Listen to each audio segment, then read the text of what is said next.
Welcome back to my channel. আপনারা আশা করি সবাই ভালো আছেন, আমিও ভালো আছি। সো আজকে একটা খুব গুরুত্বপূর্ণ বিষয় নিয়ে আলোচনা করব। বিশেষ করে আপনারা যারা ট্রেডিং করতেছেন এবং অনেক দিন যাবত করতেছেন বাট প্রফিটেবল হচ্ছেন না, বাট একটা ব্রেক ইভেনে আসতেছেন আবার লজের দিকে চলে যাচ্ছেন, এই বিষয়গুলো কেন ঘটতেছে আমাদের সাথে, কি কি সমস্যা হচ্ছে আমাদের সাথে।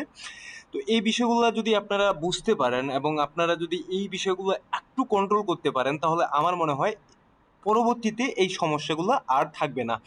তো প্রথমত চলে আসি যে আজকের যে ভিডিও টাইটেলটা, সেটা যদি বলি যে 7 days profit, 1 day total loss, মানে 7 দিন যেই প্রফিটটা করি ওইটা মনে করেন যে একদিনে শেষ করে ফেলি। এটার রিজনগুলা, বিহাইন্ড দ্য রিজন, এগুলো আজকে আলোচনা করব। দেখুন, আপনি প্রথম 7 দিন যে ট্রেডগুলো করেন সেগুলো হচ্ছে আপনার সব সময় থাকবে, মানে থাকে মানি ম্যানেজমেন্ট বা ছোট ছোট রিস্ক নিয়ে, কিন্তু আপনি ছোট ছোট প্রফিটগুলো করে আপনি গ্রো করতেছেন আপনার পোর্টফোলিওকে, ঠিক আছে। ধরুন প্রথম দিনে আপনার মনে করেন যে আপনার একটা টার্গেট থাকে $4 $5 করে, আপনি $5 প্রথম দিনে করলেন, সেকেন্ড ডে আপনি $5 করলেন, ঠিক আছে। এভাবে মনে করেন যে 7 দিন, 5 7 35 $, আপনি 7 দিনে করলেন। তো এখন এখানে কি চলে আসে, এখানে একটা কিন্তু ওভার কনফিডেন্স চলে আসে যে ভাই আমি তো 7 দিনে ডেলি আমি প্রফিট করলাম, আমার একটা কনফিডেন্স আছে। তো একটু বড় লট সাইজ বা বড় একটু মার্জিন নিয়ে একটা ট্রেড করে দেখি তো, মার্কেটের যে মুভমেন্টটা, এই মুহূর্তে তো মার্কেটের মুভমেন্টটা আমি যেটা চিন্তা ভাবনা করতেছি সেই দিকে মার্কেটের মুভমেন্টটা যাচ্ছে। ধরুন আপনার মনে করেন যে আচ্ছা মার্কেটে আমি দেখাই একটু, ধরুন যে মার্কেটের শার্প একটা ডাউনফল আপনার মনে হচ্ছে যে এখানে ডাউনফল করতেছে, ঠিক আছে। তো আপনি কি চিন্তা করলেন যে মার্কেটের মুভমেন্টটা আমার দিকে যাচ্ছে, বা আমি যেটা চিন্তা ভাবনা করতেছি, তো এইখানে আমি একটা বড় ধরনের ট্রেড নিই। তো এখন আপনি কি করলেন, এই জায়গাটাতে আপনার আপনি এই যে 7 দিন ট্রেড করছিলেন, এই 7 দিন ধরেন যে আপনি 0.1 লড়ে বা 0.2 লড়ে বা 0.3 লড়ে এভাবে ট্রেড করে করে আপনি $35 বা $40 করলেন। তা এখন আপনি দেখতেছেন যে মার্কেটে আপনার মুভমেন্ট যেভাবে আপনি যেটা চিন্তা করতেছেন সেভাবে মুভমেন্ট করতেছে, এবং এই যে 7 দিন আপনি ট্রেড করছেন, এই 7 দিনের ট্রেডে কিন্তু আপনার একটা কনফিডেন্স চলে আসছে, ঠিক আছে। তো এখন আপনি চিন্তা করতেছেন হোয়াই নট, কেন একটু বড় লড়ে না, ঠিক আছে। তো আপনি এখন কি করলেন, আপনি মনে করেন যে 0.5 বা 0.10 জায়গায় আপনি মনে করেন যে 10 লট বা 20, সরি, 0.10 লট বা 0.20 লটে আপনি এই জায়গাটাতে একটা ট্রেড নিলেন। তো এখন আপনার স্টপ লসটা আপনি এই জায়গাটাতে লাগালেন। এখন আপনি দেখতেছেন মার্কেট নিচের দিকে আসতেছে। তো মার্কেট নিচের দিকে আস্তে আস্তে দেখা গেল যে মার্কেট উপরের দিকে চলে গেল, ঠিক আছে, আপনার স্টপ লস নিয়ে নিল। এখন আপনার আগে যে স্টপ লস গুলো ছিল, সেই স্টপ লস গুলো ছিল $3, $4 বা $2 বা $1, ঠিক আছে। বাট আপনার যখন লট সাইজটা বেশি হয়ে যায় বা মার্জিনটা আপনার যখন বেশি হয়ে যায়, তখন কিন্তু আপনার এখানে কি বেশি হয়ে যায়, আপনার স্টপ লসও কিন্তু এখানে বেশি হয়ে যায়। ধরুন আপনার এখন এখানে স্টপ লস, মানে মার্কেটে এখানে আপনি স্টপ লস লাগাইছেন, আপনি $20 একটা স্টপ লস লাগাইছেন। তো মার্কেট কোনো কারণে আপনার আনফেয়ার হয়ে গেছে এবং মার্কেট উপরের দিকে চলে গেছে। তো এখন $20 যে চলে গেছে, এখন আপনি কি চিন্তা করতেছেন যে $20 চলে গেল, এই $20টা যে কোনো ভাবেই হোক আমাকে রিকভার করতে হবে। না হলে কিন্তু মনে করেন যে আমার যে 7 দিন, গত 7 দিন যে আমি প্রফিট গুলো করছি, এই 7 দিনের প্রফিট গুলো আমার এখানে নষ্ট হয়ে যাবে। আপনি আবার রিভেঞ্জ ট্রেড করা এখানে শুরু করলেন, আবার বড় লট নিলেন।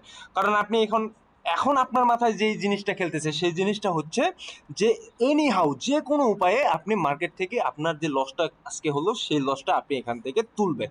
তো যখন আপনার এইভাবে চিন্তা ভাবনা করতে থাকবেন, তখন কিন্তু মার্কেটের সাপোর্ট, রেজিস্ট্যান্স বা মার্কেট কোন দিকে চলতেছে না চলতেছে, এই বিষয়গুলো কিন্তু আপনার মাথায় কখনো আসবে না, ঠিক আছে। তো সিমিলার এই যে বিষয়গুলো হচ্ছে, যে আপনার মনে করেন 7 দিন করলেন বা 8 দিনে বা 10 দিনে আপনার এখানে টোটালটাই লস করে ফেললেন, এবং যে প্রফিটটা ছিল সেই প্রফিট তো লস করছেন করছেন, উল্টো মার্জিন, আপনার যে মূলধন ছিল, ক্যাপিটাল ছিল, সেই ক্যাপিটাল থেকেও অনেকটা এখানে লস করে ফেলছেন। তো এই যে এখন এই বিষয়গুলো আপনি কিভাবে টেকেল দিবেন বা কিভাবে টেকেল দেওয়া যায়, সেই বিষয়গুলো কিন্তু খুবই ইম্পর্টেন্ট একজন ট্রেডারের জন্য। আমি বারবার বলতেছি যে যেই বিষয়গুলো নিয়ে আমি কাজ করতেছি বা যে বিষয়গুলো নিয়ে আমি এখানে কথাবার্তা বলতেছি, এই বিষয়গুলো কিন্তু খুব কম জায়গায় আপনারা এই বিষয়গুলো আপনারা পাবেন। কারণ সচরাচর কিন্তু এই বিষয়গুলো নিয়ে কোথাও আলোচনা করা হয় না, ঠিক আছে।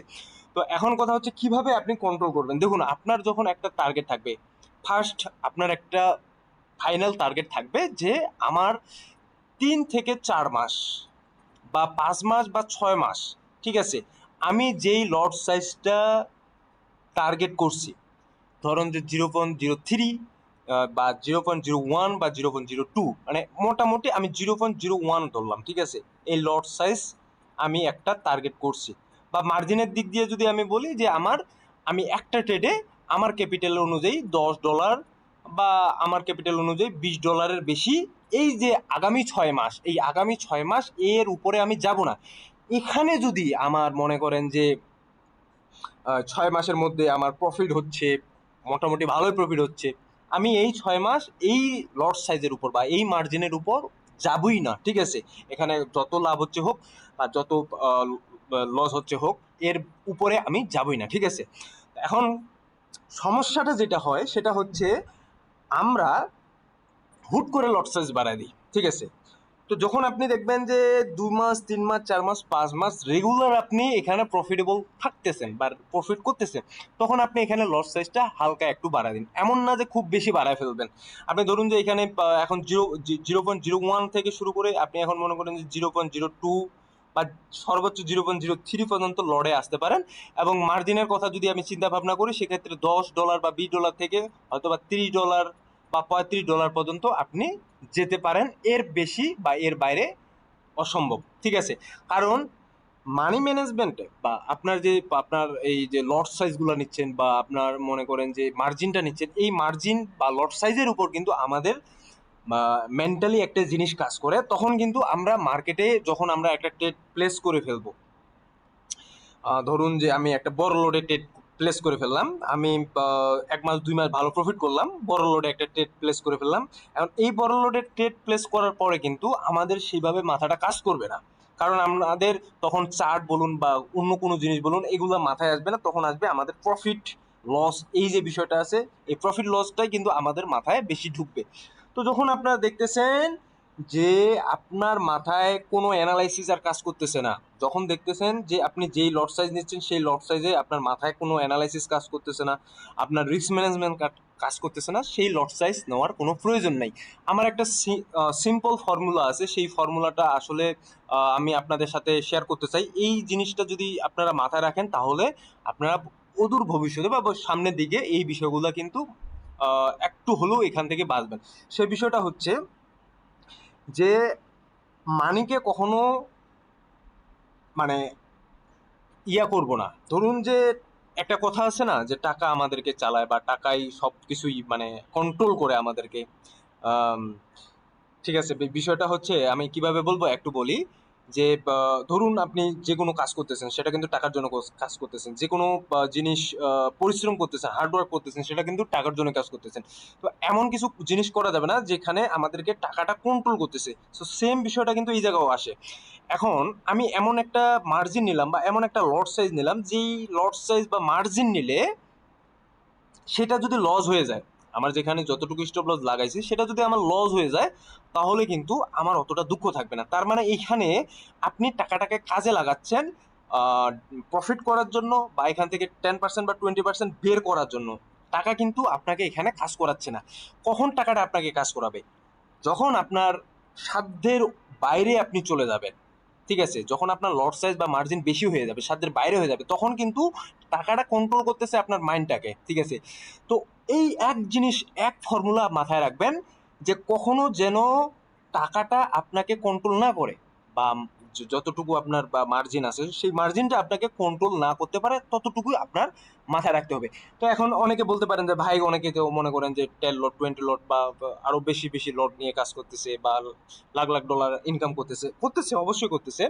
এখন বিষয়টা হচ্ছে তার ক্যাপাসিটি অনুযায়ী সে কাজ করতেছে। এখন আপনার ক্যাপাসিটি, আপনার পোর্টফোলিওতে আছে 10,000 $1,000, এখন আপনি এখানে লট সাইজে নিয়ে নিচ্ছেন, আপনার মনে করেন যে 1 লটের, বা আপনার মনে করেন যে এখানে মার্জিনে নিয়ে নিচ্ছেন $200-300, সেক্ষেত্রে কিন্তু হইল না, ঠিক আছে। কারণ আপনার ওই অতটুকু ক্যাপাসিটি নাই। সেই 1 লটের একটা ট্রেড প্লেস করলে আপনার মনে করেন যে কয়েক মিনিটের মধ্যে বা কয়েক সেকেন্ডের মধ্যে $200-300 উদাও হয়ে যাবে। বা আপনি যখন মার্জিন 10 100 $100 একটা মার্জিন নিচ্ছেন বা $200 একটা মার্জিনের ট্রেড নিচ্ছেন, সেখানে কিন্তু কয়েক মিনিটের মধ্যে $50-60 এখানে কিন্তু উধাও হয়ে যাবে। তো বিষয়গুলো এগুলো মাথায় রাখতে হবে। আমার ক্যাপাসিটি অনুযায়ী আমাকে এখানে কাজ করতে হবে, আমার ক্যাপাসিটির বাইরে এই জায়গাটাতে যাওয়া যাবে না। সো বিষয়টা আশা করি বুঝতে পারছেন কি কারণে আমি বলছি যে 7 days প্রফিট এবং 1 days টোটাল লস। ঠিক আছে, বিষয়টা সিম্পল। আমরা এটাই করে থাকি, আমাদের 7 দিন প্রফিট হবে, 7 দিন প্রফিটের পর একটা বড় রিস্ক নিব, বড় রিস্ক নিয়ে ওখানে লস করব এবং পরবর্তীতে রিভেন্স ট্রেড করব এবং ট্রেডের আগামাথা কিছু বুঝবো না, শুধুমাত্র ট্রেড প্লেস করতে থাকবো এবং লস করে বসে থাকবো। ঠিক আছে, এবং পরবর্তীতে মার্কেটকে বলবো মার্কেট ইজ স্ক্যাম। ঠিক আছে, এই হচ্ছে আমাদের সময় মানে প্রবলেমগুলো। ঠিক আছে, সো আশা করি আপনারা বুঝতে পারছেন। তো মার্কেট নিয়ে হালকা একটু অ্যানালাইসিস করি। এখানে আমি প্রথমত গোল্ড নিয়ে একটু যদি দেখি, গোল্ড নিয়ে কথা বলবো। কারণ অনেকে মনে করতে পারেন যে ভাই মার্কেট হয়তো বা এখান থেকে বুলিশ হয়ে গেছে, গোল্ড এখান থেকে অনেকটা উপরের দিকে অলরেডি চলে গেছে, হয়তো বা এখান থেকে মার্কেট বুলিশ। ঠিক আছে, আপনাদেরকে একটা জিনিস মাথায় রাখতে হবে যে আপনারা অনেকে ইন্টারনাল যে ইয়াগুলো আছে হাই লোয়ার হাই যে বিষয়গুলো আছে, সেই বিষয়গুলো কিন্তু আপনারা মনে করেন যে এগুলা হয়তো বা এই যে যে একটা লোয়ার হাই তৈরি করছে। ঠিক আছে, এটা কিন্তু অলরেডি এখানে ব্রেক করে ফেলছে এবং ব্রেক করার পর মার্কেট উপরের দিকে গেছে। তো আপনারা মনে করতে পারেন যে মার্কেট বুলিশ এখন। ঠিক আছে, সো এই বিষয়টা আপনারা যদি একটু লক্ষ্য করেন, এটা কিন্তু একটা ইন্টারনাল। ঠিক আছে, আচ্ছা আমি জাস্ট 1 মিনিট দেখাচ্ছি। ঠিক আছে, সার্কেলে যদি যাই, আমি একটু সার্কেলে যাই। ঠিক আছে, এটা কিন্তু আমরা যদি দেখি যে ইন্টারনাল এখানে লোয়ার হাই একটা ক্রিয়েট করছে। অ্যাকচুয়াল যদি আপনারা যদি ইয়াটা দেখেন, সেক্ষেত্রে আমাদেরকে দেখতে হবে এই জায়গাটা, জোনটা। ঠিক আছে, 43-67 এই যে জোনটা আছে, এই জোনটা হচ্ছে অ্যাকচুয়াল জোন। সো আমাদেরকে মাথায় রাখতে হবে এই জোনটা যতক্ষণ পর্যন্ত কাভার করে উপরের দিকে না যাচ্ছে, ততক্ষণ পর্যন্ত কিন্তু আমরা মোটামুটি এখন পর্যন্ত মার্কেটে বিয়ারিশে থাকবো। তো এই যে জোনগুলো ছিল, এগুলো হচ্ছে ইন্টারনাল জোন। এই জোনগুলা ব্রেক করছে, ব্রেক করে উপরের দিকে গেছে, তার মানে এখান থেকে মার্কেট বুলিশ এমনটা না। ঠিক আছে, তো এই বিষয়গুলো কিন্তু আমাদেরকে মাথায় রাখতে হবে। তো বিটকয়েনের ক্ষেত্রে যদি আমি বলি, বিটকয়েন স্টিল নাও যদি আপনার 4 আওয়ার টাইম ফ্রেম দেখেন, আমি বেশি বলবো না, 4 আওয়ার টাইম ফ্রেম যদি দেখেন, এখান থেকে কিন্তু ট্রেন্ডটা যদি আপনারা ফলো করেন, ট্রেন্ডটা দেখতেছেন মোটামুটি কিছুটা একটু উপরের দিকে গেছে। বাট এখন পর্যন্ত বলতে পারবো না, হয়তো বা এখানে ইন্ডুসমেন্ট একটা এরিয়াও হইতে পারে, এই জোনটা যে ইন্ডুসমেন্ট এরিয়া, আবার এখান থেকে মার্কেট ফল ডাউন করার পসিবিলিটি থাকতে পারে। সো সব কিছুর যে মূল যে বিষয়টা আছে, সেটা আমাদেরকে দেখতে হবে এই জোনটা বিটকয়েনের জন্য। যে বিটকয়েন যদি 66-67 হাজারের জোনটার উপরের দিকে চলে যায়, হ্যাঁ ওকে ফাইন, এখান থেকে ভালো কিছু একটা মুভমেন্ট ক্রিয়েট করবে।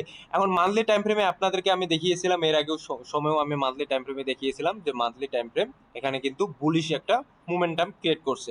বাট আপনি উইকলি টাইম ফ্রেমে যদি যান, উইকলি টাইম ফ্রেমে দেখতে পাবেন উইকলি টাইম ফ্রেমে কিন্তু এখন পর্যন্ত বুলিশ ওইভাবে না। ঠিক আছে, আমাদেরকে এটা মাথায় রাখতে হবে। কারণ গোল্ডের ক্ষেত্রে কিন্তু সেম সিমিলার যদি আপনারা দেখেন মান্থলি টাইম ফ্রেমে, এখানে কিন্তু আমাদেরকে মনে হবে যে নতুন একটা মান্থ শুরু হয়েছে, নতুন মান্থ এবং গত যে মান্থ ছিল, দুটো মান্থ যদি আমরা দেখি, এখানে বুলিশ একটা ফর্ম তৈরি করছে। বাট আমাদেরকে যে জোনটা আপনাদেরকে মার্ক করে দিলাম, ওই জোনটা পর্যন্ত আমাদেরকে ওয়েট করতে হবে, দেখতে হবে। কারণ উইকলি যদি টাইম ফ্রেমে দেখি, উইকলি টাইম ফ্রেমেও কিন্তু সিমিলার। ঠিক আছে, এখন আমরা যদি এফবিজিও ধরি, তার ফেয়ার ভ্যালু গ্যাপ একটা তৈরি করতে যাচ্ছে বা একটা লোয়ার হাই ক্রিয়েট করতে যাচ্ছে, এমনটাও হইতে পারে। ঠিক আছে, সো এখন পর্যন্ত আনসার্টেন। তবে নিচের দিকে একটা জিনিস লক্ষ্য করা যাচ্ছে, এখানে কিন্তু একটা সাপোর্ট জোন আছে ইয়ার জন্য, গোল্ডের জন্য। তো এতটুকু জিনিস আমরা এখানে বলতে পারতেছি যে মানে মার্কেট আপনার কথা মতো চলবে বা আমার কথা মতো চলবে এমনটা না, আমরা যা শুধু মার্কেট প্রেডিকশন করি। ঠিক আছে, এতটুকুই। আর বাদ বাকি যা কিছু করার তা তো মার্কেটই করে। তো এখানে প্রথম যে দুটো জিনিস আসতেছে, সেটা হচ্ছে মার্কেট কিন্তু নিচের দিকে একটা সাপোর্ট নিচ্ছে এবং উপরের দিকে যদি দেখি আমাদের ফেয়ার ভ্যালু গ্যাপ তৈরি করতে যাচ্ছে। ঠিক আছে, পূরণ করতে যাচ্ছে এবং একটা লোয়ার হাই ক্রিয়েট করতে যাচ্ছে, এমনটাও হওয়ার পসিবিলিটি আছে। সো সব কিছু যদি চিন্তা ভাবনা করে দেখেন, তাহলে বুঝে শুনে এই জায়গাটাতে ট্রেড করতে হবে, বুঝে শুনে কাজ করতে হবে। এবং এখানে যারা বুঝে শুনে কাজ করে, তারা অবশ্যই এখান থেকে ভালো কিছু আর্ন করে। ঠিক আছে, সো ধন্যবাদ সবাইকে, ভালো থাকবেন, সুস্থ থাকবেন, দেখা হবে নতুন কোনো ভিডিও নিয়ে আগামী দিনে।